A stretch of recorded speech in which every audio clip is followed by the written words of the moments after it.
आप सभी भाई बहनों का आध्यात्मिक ज्ञानात्मक चैनल की संध्या बेला ज्ञान कक्षा में एक बार फिर स्वागत है। आज की चर्चा का विषय है वासनाओं का जाल। देखिए, वासनाओं के ऊपर पहले भी हमारी बहुत चर्चा हुई है। इस पर आप सभी भाई बहनों के बार बार प्रश्न भी आए हैं। तो इसको आज हम वासनाओं के जाल को हम देखिए विवेक शक्ति से जोड़ते जा रहे हैं। इसीलिए हमने देखिए विवेक जो कि अपने आप में देखिए एक परमात्मा को जानने समझने की एक विवेक शक्ति होती है, जो कि सात्विक बुद्धि निरंतर बनी रहने के कारण ही एक उत्पन्न होती है। जबकि संसार को या इस भौतिक जगत को समझने के लिए केवल बुद्धि की जरूरत होती है। अब वो बुद्धि देखिए राजसी भी होती है, तामसी भी होती है, लेकिन विवेक शक्ति केवल और केवल सात्विक बुद्धि निरंतर बने रहने पे ही एक जागृत होती है। राजसी बुद्धि में और तामसी बुद्धि में विवेक शक्ति नहीं होती। देखिए, राजसी बुद्धि में विवेक शक्ति धुंधली होती है, भ्रम की स्थिति होती है। इसलिए तो देखिए राजसी मनुष्यों के अंधविश्वास अधिक होते हैं। वो अक्सर देखिए कुछ परंपराओं पर, कुछ मान्यताओं पर जो कि तर्क संगत गलत भी होती हैं, उन पर भी चलते रहते हैं। इसलिए तो राजसी मनुष्यों के जीवन में देखिए अंधविश्वास बने रहते हैं। और तामसी मनुष्य की बुद्धि में तो देखिए विवेक शक्ति का ही एक प्रश्न नहीं उठता, क्योंकि तामसी बुद्धि वाला तो देखिए अज्ञानता में जीता है। वो लगभग नास्तिक प्रवृत्ति का होता है, परमात्मा के यानी प्रकृति के कर्मफल सिद्धांत को भी नहीं मानता। इसलिए तो देखिए वो तमोगुण में रहता, वह कितने ही गिनौने गिनौने पाप कर्म करता रहता है। यदि उसको मालूम हो कि किए गए पाप कर्मों का 10 गुना अधिक फल मुझे ही भोगना पड़ेगा, मरने के बाद मुझे अधोगति की स्थितियों से गुजरना होगा और कितने ही लाखों करोड़ों अरबों जन्म तक नीचे भटकना होगा, यदि मनुष्य अपने मिले हुए जीवन में पाप कर्मों का कर्माशय बढ़ाता जाता है, केवल पाप कर्म ही पाप कर्म उसके जीवन में निरंतर बने रहते हैं। ठीक है, ऐसे सभी तामसी मनुष्यों को इन सभी स्थितियों का कोई विशेष ज्ञान नहीं होता। वो अपनी धुन में कहो या वासनाओं के झाल में वो यूं जकड़ा होता है। विषय भोगों की वासनाओं ने उसको, जिसको कहते हैं ना, एक बेड़ियां डाल देते हैं। ऐसे मनुष्य के जीवन में देखिए फिर पाप कर्मों का कर्माशय ही दिन दुगनी रात चौगनी बहुत अधिक गहरे तल पर उनका बढ़ता जाता है। और पुण्य कर्मों की न्यूनता रहने पे फिर वो मरने के बाद बहुत ही नीचे की जोनियों में देखिए पेड़ पौधे कीड़े पकौड़े की जोनियों में उनकी एक अधोगति की स्थितियां बनती है। क्योंकि मनुष्य जोनि तो देखिए तभी मिलती है जब संचित कर्मों में पाप और पुण्य कर्मों की कम से कम तुल्यता रहती है। अब पुण्य कर्मों का अभिप्राय देखिए राजसी और सात्विक पुण्य कर्मों से होता है, और जबकि ये जो तामसी कर्म है ये तो पाप कर्म, निषेध कर्म माने जाते हैं। जबकि राजसी पुण्य कर्म कोई विशेष प्रभाव नहीं डालते, जबकि सात्विक पुण्य कर्मों का एक विशेष प्रभाव होता है। देखिए, इन सभी स्थितियों पर अक्सर हम प्रतिदिन ही कुछ ना कुछ चर्चाएं करते रहते हैं। लेकिन आज हमारा ये जो वासनाओं का जो एक जाल है, क्योंकि देखिए आपके हमारे 3 शरीर हैं, स्थूल शरीर, सूक्ष्म शरीर और कार्य शरीर। स्थूल शरीर की केवल हमारी एक आवश्यकताएं होती हैं। उन आवश्यकताओं की पूर्ति के लिए हमें पुरुषार्थ करना आवश्यक भी होता है, क्योंकि आपके स्थूल शरीर को देखिए दाल रोटी चाहिए, पहनने को वस्त्र चाहिए, रहने को स्थान चाहिए। लेकिन जब यही आवश्यकताएं आपके हमारे जीवन में एक कामना का रूप धारण कर देती है, हम देखिए दाल रोटी में भी अपने स्थूल शरीर की एक आवश्यकता तो पूरी हो जाती है। देखिए, जब जब आपके मन में कुछ एक भोग की इच्छाएं होती हैं, हालांकि देखिए ये कामना शब्द अच्छे के लिए भी माना जाता है, बुरे के लिए भी होता है। अब हमें परमात्मा को पाने की भी तो देखिए इच्छाएं होती है। जब हम परमात्मा को पाने की इच्छा रखते हैं तो हम सात्विक बुद्धि बनाते हैं, सतोगुण में रहते हैं, ब्रह्म मुहूर्त में उठने का एक संस्कार जगाते हैं। यानी कि कामनाएं देखिए अच्छे भी होती हैं, बुरी भी हो सकती है। लेकिन जब जब हम ये भोग प्रेरित कामनाएं बनाने लगते हैं तो ये आपका मेरा देखिए मन बुद्धि के स्तर पर ये एक रजोगुण का संसारी आकर्षण आपके मेरे मन बुद्धि पे फिर रुकने लगता है, छाने लगता है। और जब यही कामनाएं बहुत गहरे तल पे देखिए आपके मेरे कारण शरीर का एक हिस्सा बनने लगती हैं, संस्कार बनने लगती हैं। संस्कार का अभिप्राय देखिए राजसी और तामसी स्थितियों से। हालांकि एक साधारण स्थितियों में देखिए संस्कार को सात्विक दृष्टिकोण से अधिक देखा जाता है, जबकि शास्त्रों में तो देखिए ये जो संस्कारों की स्थिति को वासना रूपी संस्कार जाए। देखिए वासना और संस्कार में कोई मूलभूत रूप से कोई विशेष अंतर नहीं है, लेकिन जब जब हम वासना शब्द का इस्तेमाल करते हैं तो उसका अभिप्राय देखिए संसार से होता है, विषय भोगों से होता है, तामसी वृत्तियों से होता है, राजसी वृत्तियों से होता है, जो आपको हमें संसार में ही उलझाती हैं, संसार में ही एक जंजाल में हमें फंसाती है। जबकि सत्वगुण को तो देखिए एक मुक्तिदायक गुण कहा गया है। सत्वगुण का संग करने का अभिप्राय क्या है कि जीवन में सत्संग करना, परमात्मा की स्मृति बनाने की, और हम जब चलते हैं उसी को तो सत्संग कहते हैं। जब जब हम देखिए सत्वगुण का संग करते हैं, चाहे हम पढ़ने से करें, चाहे हम सुनने से करें, चाहे हम चिंतन से करें, वो सभी स्थितियां देखिए आपका मेरा सत्वगुण मजबूत स्थिति में जाती है। अब सत्वगुण जब जब मजबूत होता है तो उसको देखिए हम वासना नहीं चाहते। अब किसी को देखिए बार बार सत्संग करने की एक इच्छा रहती है कि मैं सदा सात्विक स्थिति में ही रहूं, तो इसको वासना शब्द नहीं कहा जाता, इसको संस्कार कहा जाता है। संस्कार, शुभ संस्कार कह दिए जाते हैं। तो ये सभी स्थितियां जब आपके हमारे जीवन में बनती हैं, तभी हम देखिए वासनाओं के जाल से अपने आप को मुक्त कर सकते हैं। अन्यथा ये वासनाओं का देखिए ये जो जाल है, ये आपके हमारे जीवन को एक शून्य की स्थिति में ले जाता है। अब शून्य की स्थिति में इसलिए आज बोल रहा हूं क्योंकि मैंने विवेक के साथ देखिए शून्य शब्द लिखा है। अब विवेक तो देखिए बहुत ऊपर की स्थिति है। विवेक शक्ति परमात्मा के शास्त्रों को जितने भी हैं उनको जब हम एक सूक्ष्म स्तर पर पढ़ने की आपकी हमारी बुद्धि बन जाती है, उसी को ही एक विवेक शक्ति कहा जाता है। यानी कि जब हम शास्त्रों के गूढ़ रहस्यों को समझने की स्थिति में पहुंच जाते हैं तो इसका अभिप्राय क्या है कि आपके हमारे मन बुद्धि में वो सात्विक बुद्धि एक निरंतर बनी रहने से उसके अंदर एक विशेष शक्ति जागृत होती है, उसी को ही विवेक शक्ति कहा जाता है। देखिए जब हम भौतिक स्थितियों को एक मजबूती के स्तर पर समझ जाते हैं, अब कितने ही ऐसे आविष्कारक हैं जिन्होंने देखिए एक कितने ही यंत्रों का आविष्कार किया। अब ये जो मेरे हाथ में मोबाइल होता है, लैपटॉप होता है, इन पर हम वीडियो बनाते हैं, आप भाई बहनों तक पहुंचती है, तो ये भी जिन मनुष्यों द्वारा एक आविष्कार किया गया था, उनकी भी देखिए सात्विक बुद्धि निरंतर बनी रही थी, लेकिन उनके भीतर में वो विवेक शक्ति उतने अर्थों में नहीं जागी थी कि उनका एक आध्यात्मिक शास्त्रों की ओर कहो या परमात्मा को समझने के लिए वो अपनी विवेक शक्ति को उधर लगाते। उन्होंने अपनी सात्विक बुद्धि को इस भौतिक यंत्रों के एक आविष्कार के रूप में लगाया।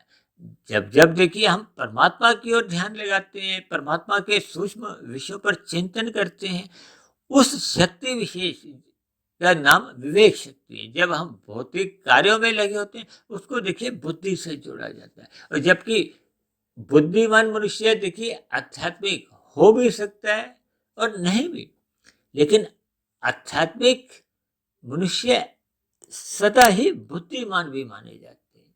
इन सभी स्थितियों पर हमें देखिए सूक्ष्म रूप में थोड़ा विचार करना चाहिए कि हमें अपने मिले हुए जीवन में शास्त्रों का अध्ययन करना होगा। शास्त्रों का अध्ययन करने से ही आपकी हमारी सात्विक दिनचर्या मजबूत होती जाती है। सात्विक दिनचर्या मजबूत होने से ही फिर आपके हमारी की जो विवेक शक्ति है वो जागने लगती है। अभी हमने बताया ना, तमोगुण में विवेक शक्ति देखिए समाप्त हो जाती है, शून्य के बराबर हो जाती है। इसीलिए तो हमने देखिए विवेक शब्द को सफेद रंग से दर्शाया है और शून्य शब्द को हमने काले रंग से दर्शाया। ये काले रंग को दर्शाने का अभिप्राय क्या है? ये तमोगुण की निशानी है। तमोगुण को हम देखिए अक्सर अज्ञानता से या काले रंग से ही हम एक समझाने का प्रयास करते हैं कि इस समय बचना चाहिए। निषेध कर्मों से भी हम काले रंग को दर्शाते हैं। अब विवेक का अभिप्राय देखिए उस सात्विक स्थिति से है, इसलिए हमने इसको सफेद रंग से दर्शाया। हम आत्मा को, परमात्मा को, सत्वगुण को या ये विवेक शब्द को हम देखिए सफेद रंग से ही दर्शाते हैं। ये कभी कभी हम किसी शब्द विशेष पर आपका विशेष ध्यान आकर्षित करना होता है, उस पर चिंतन करना होता है, तो उस शब्द को भी हम सफ़ेद रंग से दर्शाते हैं ताकि हमारा आपका उस पर थोड़ा ध्यान केंद्रित हो। देखिए, हमारा जो मूल जीवन है वो वासनाओं के इर्द गिर्द ही घूमता है। जिन जिन भोग विषयों में आपको हमें एक सुख बुद्धि बन जाती है। सुख बुद्धि का मतलब हम रस लेने लगते हैं। हम उस भोग को बार-बार भोगना चाहते हैं और अक्सर ऐसा भी देखा जाता है कि देखिए, जब-जब हम भौतिक स्तर पर यानी कि स्थूल शरीर के स्तर पर उन विषय भोगों को भोग नहीं पाते, तब उन विषय भोगों की प्राप्ति फिर हम मानसिक स्तर पर उन विषय भोगों की भोगने की आपके हमारी एक प्रवृत्ति बनने लगती है। ये वासनाओं के कारण ही होते हैं। ये वासनाओं का जाल मनुष्य को देखिए किस कदर नीचे गिरा देता है, मनुष्य को इसका बोध नहीं होता। क्योंकि देखिए, स्थूल शरीर की क्रियाओं पर तो आपका मेरा समाज का कहो, कानून का एक नियंत्रण बना रहता है। यानी कि स्थूल शरीर के स्तर पर मनुष्य देखिए नीतिगत कार्य नहीं भी कर पाता, उन वासनाओं में लिप्त नहीं भी रहता, अपने आप को देखिए वो बचाता है। समाज के दृष्टिकोण से कहो या कानून के डर से कहो, लेकिन मन के स्तर पर जब हम उन वासनाओं में लिप्त रहते हैं, उनको बार-बार मन के स्तर पर भोगते रहते हैं, तब ऐसी स्थिति विशेष में देखिए आपके हमारे संस्कार तो बिगड़ते जाते हैं। संस्कार बिगड़ने का अभिप्राय आपकी हमारी विवेक शक्ति समाप्त होती जाती है। अब सत्संग करते रहने से आपकी हमारी विवेक शक्ति जगती है। सत्वगुण की एक स्थिति मजबूत करते-करते भी आपकी हमारी विवेक शक्ति जगने लगती है।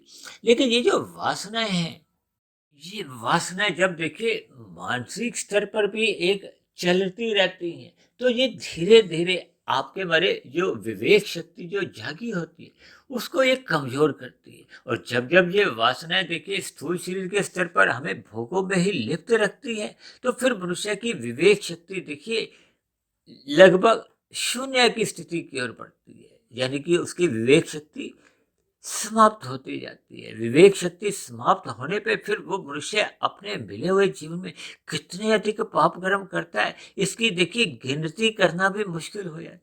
देखिए, इन शब्दों को आप विशेष ध्यान से समझिए कि ये वासनाओं का जाल जो हम स्वयं ही बुनते हैं। देखिए, कोई हमें बाहर से नहीं, ये जो प्रकृति के जो 5 भोग्य विषय हैं, जब हम इनको मर्यादा से अधिक महत्व देने लगते हैं, इन्हीं के लिए ही हम अनीतिगत रूप से धन कमाते हैं। हम अपने जीवन में धर्म को प्रथम स्थान से हटाकर अर्थ को ही महत्व देते हैं। फिर हम अर्थ के साथ-साथ कामनाओं को ही महत्व देते हैं। तब ऐसी स्थिति जब एक लंबे स्तर पर आपके हमारे जीवन में बनी रहती है, तो वासनाओं का उदय होने लगता है। ये वासनाएँ मनुष्य के एक जीवन में जाल के समान उसका अस्त-व्यस्त उसके जीवन को करने लगती हैं।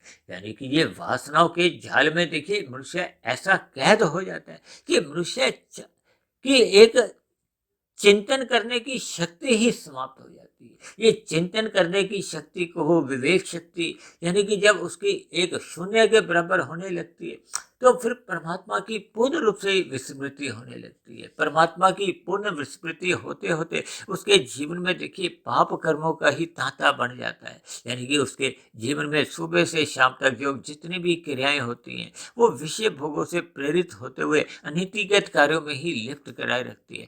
इसलिए हम सभी मनुष्यों को आरंभ से ही इन अशुभ स्थितियों, इन वासनाओं के जाल से जो कि 5 भोग्य विषयों के साथ-साथ देखिए और भी अन्य कई हमारे भोग होते हैं। हम संसार में देखिए प्रसिद्ध होना चाहते हैं, हम अपने स्थूल शरीर का सम्मान चाहते हैं, अपने नाम की प्रशंसा सुनना चाहते हैं। जब विभिन्न प्रकार की देखिए हम भोग इच्छाओं में अपने आप को इतने गहरे तल पर उतार लेते हैं, तो ये वासना का फिर जो खेल है या जाल है, वो आपके हमारे जीवन की एक दिनचर्या को बिगाड़ देता है। देखिए, आरंभिक स्थितियों में ये मनुष्य को इन वासनाओं का खेल समझ नहीं आता, लेकिन जब मनुष्य इन वासनाओं के जाल में फंस चुका होता है, उसकी सत्संग में फिर एक रुचि ही नहीं होती। अक्सर ऐसी स्थितियों में वो सत्संग की देखिए कभी-कभी निंदा भी करने लगता है। तो ये ऐसी स्थितियाँ तभी बन पाती है जब वो वासनाओं के जाल में अपने आप को कैद कर चुका होता है। इसलिए मेरी आप सभी भाई-बहनों से विनती है कि आरंभ से ही मनुष्य को अपने स्थूल शरीर के स्तर पर केवल आवश्यकताओं की पूर्ति के लिए ही हमें केवल पुरुषार्थ करना चाहिए, सत्संग करते रहना चाहिए, ताकि हमें अपने मिले हुए जीवन में एक भोग प्रेरित कामनाओं को भी जन्म नहीं देना चाहिए। और यदि हम कामनाओं को जन्म दे भी देते हैं तो उन पर एक सीमा रखनी चाहिए, सत्संग करते रहना चाहिए, ताकि आपके भरी जो भोग कामना है वो एक मर्यादा में रहे। जब जब ये भोग कामनाएं अमर्यादित हो जाती हैं, जैसे कहते हैं ना, ये 5 भोग विषयों के जो आपके मन के घोड़े हैं, ये आवारागर्दी करने लगते हैं। तब ऐसी स्थिति में ये बुद्धि की लगाम छुड़वा लेते हैं। बुद्धि की लगाम छूटने का अभिप्राय क्या है कि बुद्धि अब सात्विक से राजसी, राजसी से फिर तामसी बन जाती है। और तामसी बुद्धि में तो विवेक शक्ति देखिए शून्य वैसे ही रह जाती है, जबकि रजोगुण में तो विवेक शक्ति धुंधली रहती है। इसलिए हम सभी भाई बहनों को अपने जीवन में सत्संग करते रहना होगा। जहाँ तक संभव हो हमें ब्रह्म मुहूर्त में उठने का अपना संस्कार जगाना चाहिए, ताकि हम वासनाओं के जाल में गिरने ना पाएं। तो ऐसी सभी शुभ स्थितियां हम सभी भाई बहनों के जीवन में तभी बन पाती हैं जब हम रात को जल्दी सो जाते हैं, यानी कि मोहनात्मक स्थितियों से अपने आप को बचा लेते हैं और सुबह ब्रह्म मुहूर्त में उठकर परमात्मा का ध्यान लगाते हैं, शास्त्रों का अध्ययन करते हैं। ये दोनों स्थितियां बनने से यानी कि हम रात को नुकसान से भी बच जाते हैं, यानी कि आपको होने वाली हानि से बचाव हो जाता है और सुबह का आपको लाभ मिलना शुरू होता है। तो ये दोनों ही स्थितियों में आपके भरी दिनचर्या एक सात्विक बनने लगती है। सात्विक दिनचर्या बने रहने से फिर मनुष्य की ये जो वासनाओं का जाल है, ये अपने आप ही कमजोर होने लगता है, टूटने लगता है और समाप्त होने लगता है। और धीरे धीरे ये जो विवेक शक्ति शून्य पे पहुंच गई थी, ये अपने आप ही फिर जगने लगती है। परमात्मा में आपके भरी रुचि बढ़ने लगती है, सत्संग श्रद्धा पूर्वक होने लगता है, फिर उसका मनन होने लगता है। मनन होते होते फिर आपके भरे कारण शरीर में शुभ संस्कार बनने लगते हैं, यानी कि जो पहले की वासनाएं थी वो समाप्त होने लगती। तो ऐसी सभी शुभ स्थितियां हम सभी भाई बहनों के जीवन में निरंतर बढ़ती जाए, यानी कि हम सत्संग करते रहें, ब्रह्म मुहूर्त में अपने आप को उठाने का एक अभ्यास बनाते रहें। तो ऐसी सभी शुभ स्थितियां हम सभी भाई बहनों के जीवन में बढ़ती जाएं, ताकि आपकी हमारी विवेक शक्ति जगती जाए, हम परमात्मा से जुड़ते जाएं, परमात्मा रूपी मंजिल के हम निकट पहुंचते जाएं। तो ऐसी सभी शुभ स्थितियां हम सभी भाई बहनों के जीवन में निरंतर बढ़ती जाएं। इन्हीं शुभ कामनाओं के साथ आज की चर्चा विशेष को अब हम यहीं विश्राम देते हैं। कल सुबह फिर मिलते हैं ब्रह्म मुहूर्त उपदेश कक्षा में। तब तक आप अपने आध्यात्मिक मित्र सुधीर भाटिया फकीर को इजाजत दें। आप सभी भाई बहनों को बहुत बहुत शुभ रात्रि और सुबह ब्रह्म मुहूर्त में उठने के लिए मेरी ओर से आप सभी भाई बहनों को बहुत बहुत शुभकामनाएं।